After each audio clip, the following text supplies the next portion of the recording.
Today's agriculture industry is facing problems with the way that we produce products. This is coming from false organizations like PETA. PETA is an organization that promotes animal welfare and animal rights. This includes cattle, pigs, turkeys. The main issue with factory farming is humaneness, sanitation, efficiency, unnatural, and ethical or appropriate. Another argument about factory farming is that the animals aren't right for human consumption because of the antibiotics and the steroids they're about to be giving.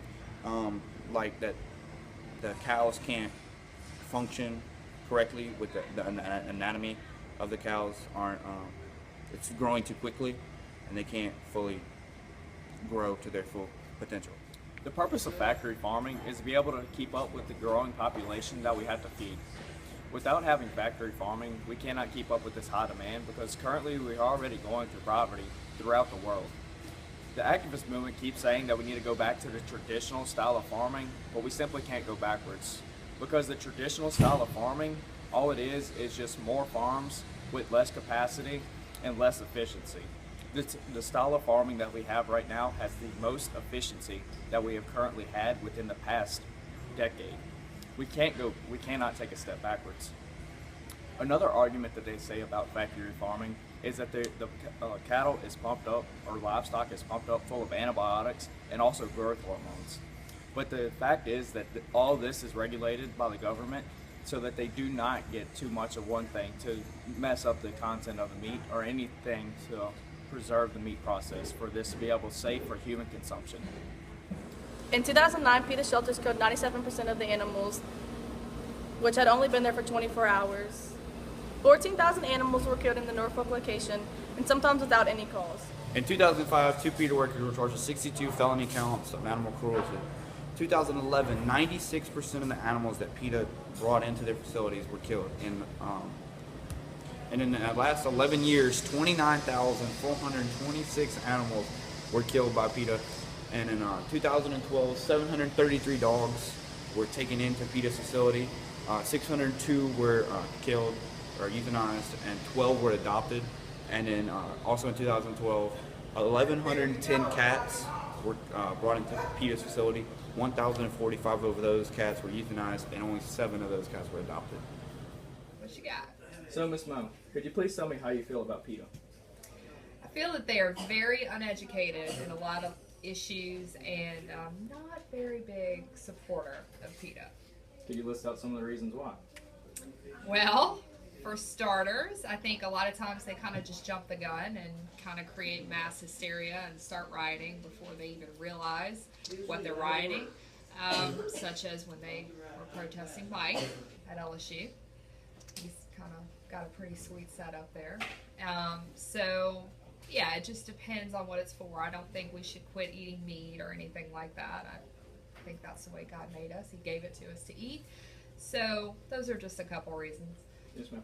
How do you feel about the president of, so Ms. Mo, how do you feel about the president of PETA being against laboratory procedures against animals for the right for humans for the medical testing, but whenever she is a diabetic and she has to have insulin shots just to live on a day-to-day basis, what she says is okay for her to be able to have this, but it's not okay for the rest of America to have this? How do you feel about that? I think it's kind of typical of somebody in that position. I don't see anything wrong with testing on mice or anything like that. In fact, I have family members that work in the field in Wisconsin. You've got to test it on somebody. I mean, that's the reality.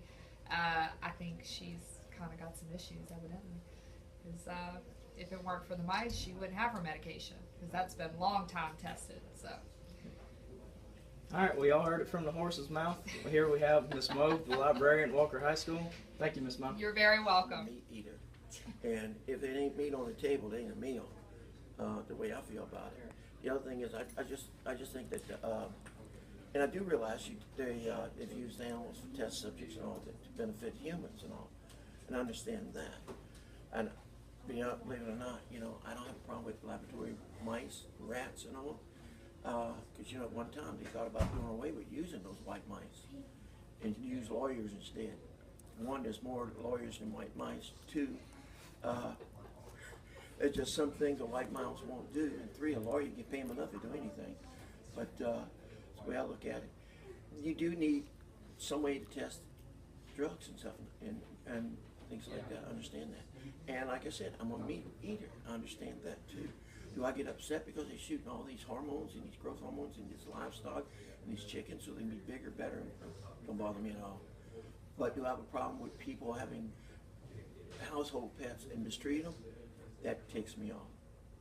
And That yeah, goes outside of PETA's realm, though. That's more of the. they're more into testing and stuff like that. Yeah. Testing. Yeah. And that's the way I look at it.